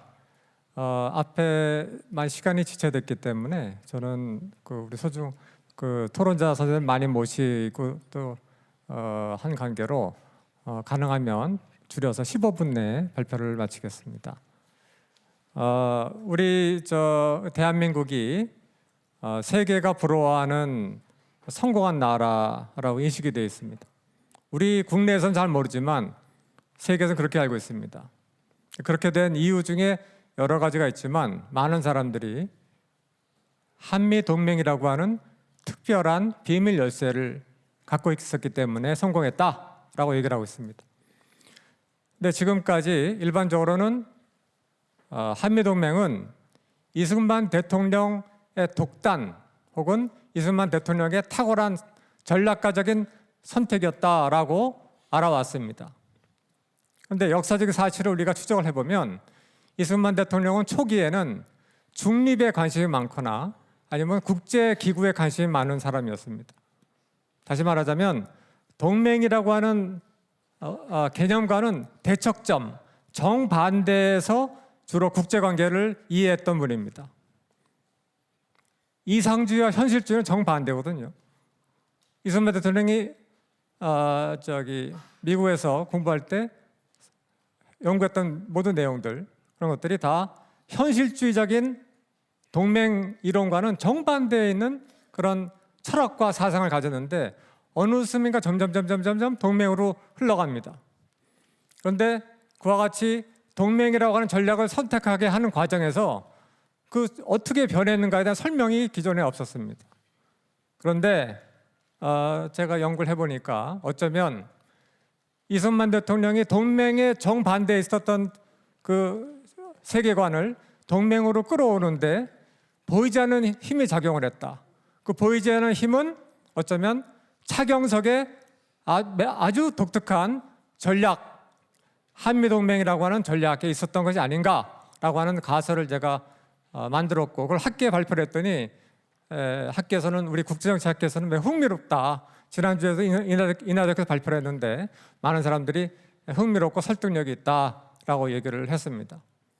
그 말을 다시 정리하자면은 앞에 발표하신 분들은 이 보천교에 대해서 뭐 유사종교니 사이비니 뭐 그렇게 지탄을 받고 있었다고 하는 얘기를 하시고 또 하지만 진실은 독립운동의 중심이었다라고 얘기를 하시는데 저는 앞으로 모든 이 픽처 사실이 다 드러나게 된다면 어쩌면 보천교 없는 오늘날 대한민국은 생각할 수 없다라고 하는 결론이 나올 수 있다는 겁니다.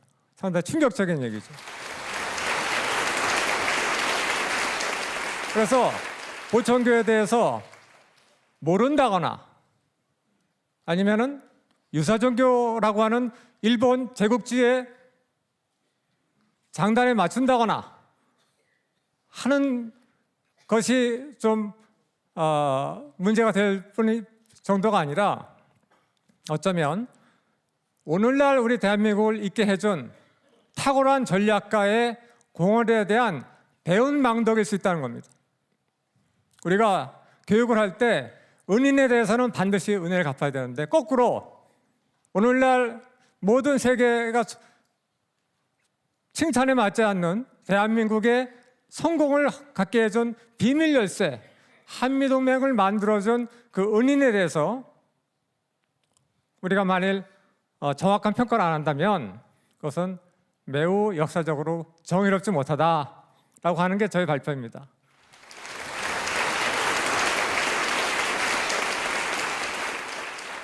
3분의 다 했습니다. 더 이상 드릴 말씀이 없습니다. 그래서 그렇다면 이게 과연 얼마만큼 설득력이 있느냐에 대해서 제가 사진 몇 가지 보여드리면서 설명을 보충하겠습니다. 아까 제가 말씀드린 그 궁금증이 바로 이건데 차경석과 이승만 전략은 그 당시에는 매우 독특하고 인기가 없는 전략이었습니다. 그러면서 동시에 여러 면에서 상당한 유사점이 있습니다. 이 유사점이라고 하는 것이 우연이었을까? 아니면 차경석이 갖고 있었던 독특한 해방 전략, 대한민국의 성공 전략에 대해서 이승만이 간파를 했고 그를 영감을 얻었거나 그 사상에 의해서 더욱 고무가 돼서 평생을 한미동맹을 완수시키는데 바친 것이 아닐까. 그렇다면 우리는 이승만이라고 하는 정치가 뒤에 또 다른 숨겨진 전략가가 있다는 하는 것을 발견할 수 있다는 것이죠. 보시는 것처럼 이승만은 초기에는 동맹이라고 하는 개념과는 정반대에 서 있던 사람입니다. 그런데 1953년에 가면은 차경석이 말했던 간태합덕 한미동맹과 똑같은 입장으로 수렴 귀결됐습니다. 이게 우연일 수도 있겠죠. 하지만 제가 연구해 보니까 차경석과 이승만을 연결해주는 수많은 중간 다리가 있었습니다. 수많은 독립운동가들이 상해 임종을 통해 가지고 차경석의 아이디어를 이승만한테 퍼나를 수 있었던 루트가 있었다라고 하는 것을 제가 찾아냈습니다. 그렇다면 오늘날 대한민국을 있게 한 원동력은 어쩌면 놀랍게도 우리가 전혀 알지도 못했고 무시해왔고 심지어 일제의 장단에 춤을 추면서 무시하고 침을 뱉었던 차경석한테 있을지도 모른다는 거죠. 그것은 만일 그것이 사실이라면 우리 민족은 가장 큰 은인한테 침을 뱉던 배은망덕한 사람이 되는 겁니다. 이것을 고치는 것이 진정한 역사의 교육의 정의일 수 있다는 겁니다.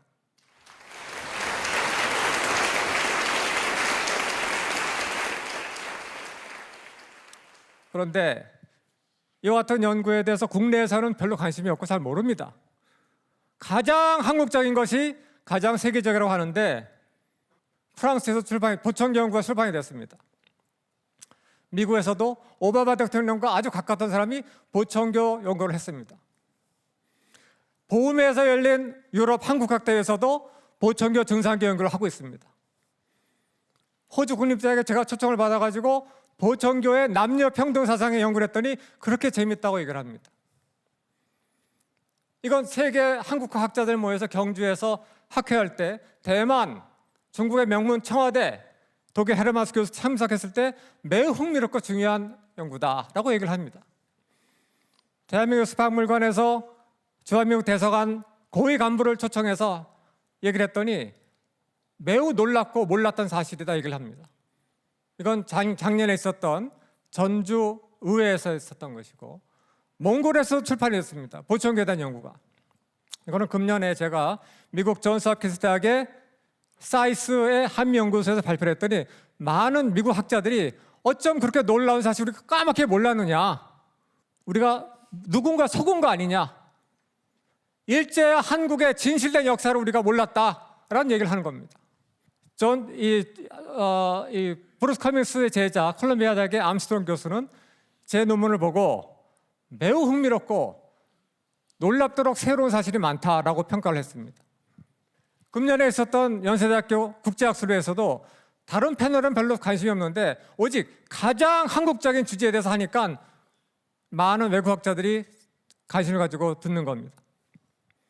이거는 주한미국 대사관의 공보원장이 최근에 우리 학교 왔을 때 이 보청교와 한미 관계에 대해 연구를 했더니 매우 흥미롭다 그렇게 반응을 하면서 아까도 유성엽 위원장하고 얘기를 했는데 어쩌면 내년에 하버드 시카고대 교수들을 초청해서 국회에서 국제학 학술회 한번 할까 그런 생각도 얘기를 했더니 유성엽 국회의원이 위원장이 상당히 좋다 한번 해보자 이런 얘기를 하셨습니다. 자, 이 얘기는 뭐냐? 정작 보청교에서 해방이 됐고 일제 치하에서 신음에서 벗어났고 오늘날 대한민국의 이 번영을 누리게 할 수 있었던 숨은 공로자가 있는데 그 숨은 공로자 공덕을 까맣게 잊어버리고 침뱉고 멸시하라고 하는 일본 제국주의자들의 장단에 춤을 맞추는 우리가 과연 제대로 된 후손일까 한번 곰곰이 생각할 필요가 있다는 겁니다. 오히려 외국에서 해외에서 더 알아주고 있다는 겁니다. 왜? 자기들은 몰랐던 새로운 이야기니까. 근데 우리는 새로운 이야기, 몰랐던 얘기를 하면은 배척을 합니다. 기존에 들었던 선입견이 주인 노릇을 하고 새로 들어온 진실이 들어와도 밀쳐냅니다. 믿을 수 없다. 그러한 행동은 누구의 이익에 봉사하는 것이냐? 보청교를 탄압하기 위해서 엄청난 노력을 기울였던 그 일제 총독부의 그 간악한 음모에 장단을 치는 것과 전혀 다르지 않습니다. 그렇게 되고 싶으십니까? 제가 약간 좀 조선 총독부에서 감정적인 편했지만 사실은 현대 일본은 우리의 이웃이 될 수 있지만 노력을 하지만 조선 총독부와는 절대로 우리가 양립할 수 없다라고 하는 게 저의 신념입니다. 왜냐? 이런 식으로 우리 전통 신라 시대 이어진 미륵 신앙을 이 동학을 통해서 그 차경석의 아버지 차축을 통해서 이렇게 보청교가 이어왔는데 이런 이와 같은 전통 문화를 유지해왔고 해온 보청교를 일제는 아까 앞선 발표자 말씀하신 것처럼 총력을 다해서 탄압하고 결국은 해체시켰습니다. 그 해체시키고 나서 이 남은 기와장 하나 제가 하나 찾아냈습니다. 재밌는 것은 이 황기화입니다. 황기화는 천자만 쓸 수 있는 겁니다. 이와처럼 차경석은 어느 나라한테도 밀리지 않는 엄청난 자긍심을 갖고 있었던 인물이라는 거죠. 제가 지난 10년 동안 연구를 하면서 많은 필드 워크를 했는데 오늘 축사를 해주시려고 하셨는데 못 오신 라 교수님이시고요. 이와 같은 보청교의 규모에 대해서는 앞선 발표자들이 다 말씀하셨으니까 제가 특별히 말씀드릴 수는 없습니다. 300만이다, 600만 명이다, 숫자는 왔다 갔다 하기 때문에. 근데 우리나라 가장 권위 있는 종교학자 서울대 윤희음 교수에 의하면 보청교는 한때 600만이었다라고 단언을 했습니다. 미국 보고서에도 있고요. 일본 보고서에도 많은 것들을 우리가 찾아냈습니다. 일본 목사님도 이렇게 얘기하셨더라고요. 비밀 자료. 자, 그런데 결국은 이 보청교가 아까 말씀하신 것처럼 많은 분들이 공통대로 연구하신 것처럼 항일 독립운동의 중심이었다. 아무도 알려주지 않고 몰랐던 그 사실을 우리가 연구를 해서 있는 그대로 한번 밝혀야 되겠다. 뭐 그런 생각을 합니다. 예를 들어서 우리 국가기록원이 갖고 있는 문서를 데이터베이스를 조사해 보면 어느 타 단체보다 보청교가 압도적으로 항일 기사가 많이 나옵니다. 그게 모든 걸 다 설명을 합니다. 친일이니 뭐니 시비 다 필요 없습니다. 아까 앞에 말씀드린 것처럼 그런 보청교가 이승만과 차경석을 연결해줬던 이 수많은 네트워크가 있다는 겁니다. 이걸 지금까지 우리가 몰랐던 거죠. 너무 이야기가 길기 때문에 설명드릴 수는 없고 논문을 봐주시면 설명이 조금은 되어 있습니다. 결국은 가혹한 탄압으로 지금은 폐허가 돼서 이렇게 되어 있습니다. 그런데 이 중요한 것은 이 보청교의 그 정신의 중심이 바로 여기 보시는 저 11전입니다. 근데 그 11전이 다행스럽게도 오늘날 조계사 대웅전에 그대로 보존이 됐습니다. 저는 이 우리나라 불교 조계종, 특히 조계사의 이 위대한 노력에 대해서 정말 높이 평가하고 싶습니다. 조계사가 아니었더라면 항일운동의 중심, 보청교의 센터 11전이 보존될 수 없었습니다. 그런데 여러분 오늘 끝나고 한번 가보시면 그 있는 저 조계사 대웅전이 있는 그대로 옮겨놓은 겁니다. 이 대목에서 우리 조계사한테 큰 박수 한번 보내주시기 바랍니다.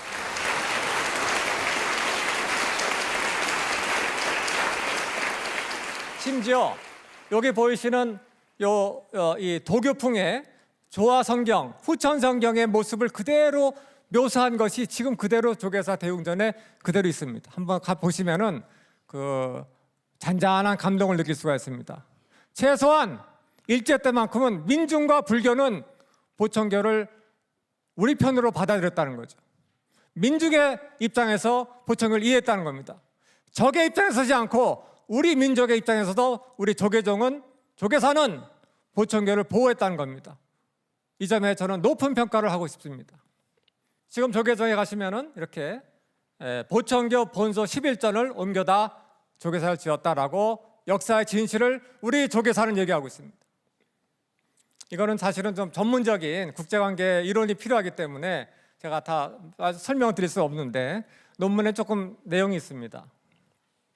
보청교는 미국과 한국은 운명적인 찰떡궁합이다라고 하는 교리가 있었습니다. 그 교리는 이승만이 전혀 모를 때 이미 19세기 말에 있었고 이 차경석이 교주로 있었던 보청교는 일반적으로 다 퍼진 얘기였습니다. 미국이 언젠가는 일본과 싸우고 그 틈에 우리는 해방이 되고 그 이후에 우리는 미국과 동맹을 맺어서 우리는 출세한다. 대한민국은 승리한다 라고 얘기를 했던 겁니다. 그거를 찰떡같이 믿고 보청교 600만 신도는 독립을 기다린 겁니다. 기다리가 답답하니까 돈을 모아서 상해에 보내고 만주에 보내고 끊임없는 재정 후원을 했던 겁니다. 그 돈이 없었다면 과연 윤봉길 의사가 그다음에 이봉창 의사가 광복군이 존재했을까요? 그러면 우리 카이로 선언에 한국 독립조항이 들어갔을까요?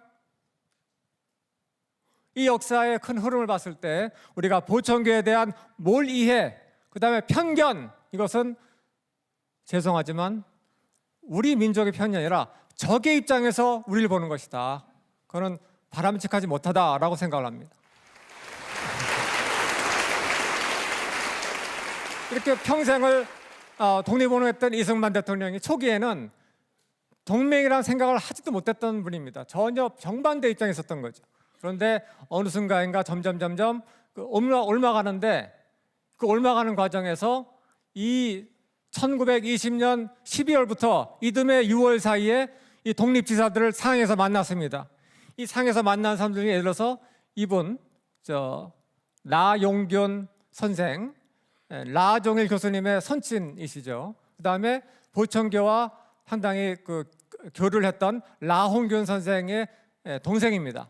이분을 포함해서 여러분들이 그 짧은 시간에 아마 접촉을 했을 것이다. 그리고 그 이후에도 보청기와 관련했던 허정 이런 분들이 또 많은 분들이 이승만에게 독립의 전략과 희망을 심어줄 수 있었다라고 우리가 가설을 세울 수 있는데 그 진실이 밝혀지는 날, 뭐 5년이 될지 10년이 될지 모르지만 그때가 되면 우리가 스스로 은인을 박해했던 그 잘못을 눈물을 흘리면서 후회할 때가 올지도 모르겠습니다.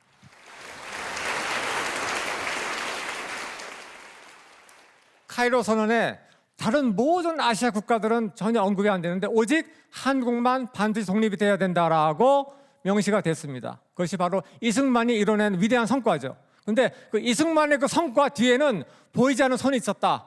보이지 않는 주인이 있었다. 우리가 그 가설에 대해서 한번 심각하게 생각을 해볼 필요가 있다는 겁니다.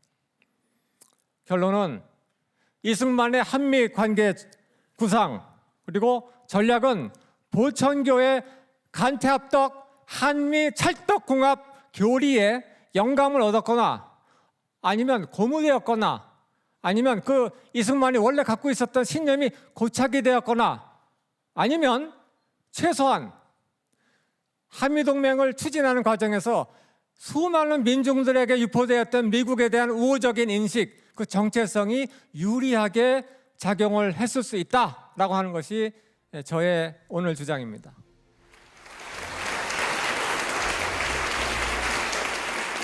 이것이 우리가 몰랐던 이거는 빙산의 일각이라고 봅니다. 그 당시부터 비밀 운동을 했고 일제 밀정들의 심지어 상해 임정에도 밀정이 있었습니다.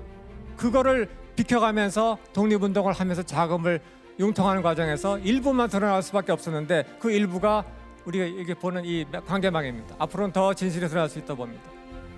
아무튼 이승만과 차경석의 공통점은 우연이 아닐 수 있다라고 하는 것에 대해서 우리가 진지하게 연구 검토를 해볼 때가 되었다라고 하는 저는 말씀드리면서 우연히도 제가 근무한 직장이 그 이승만이 전쟁의 폐허에서 공업 입국의 꿈을 키우고자 전 국민의 세금 일부를 모아서 세웠던 인하대학교라고 하는 점도 직접 말씀드리면서 제 말씀을 마치겠습니다.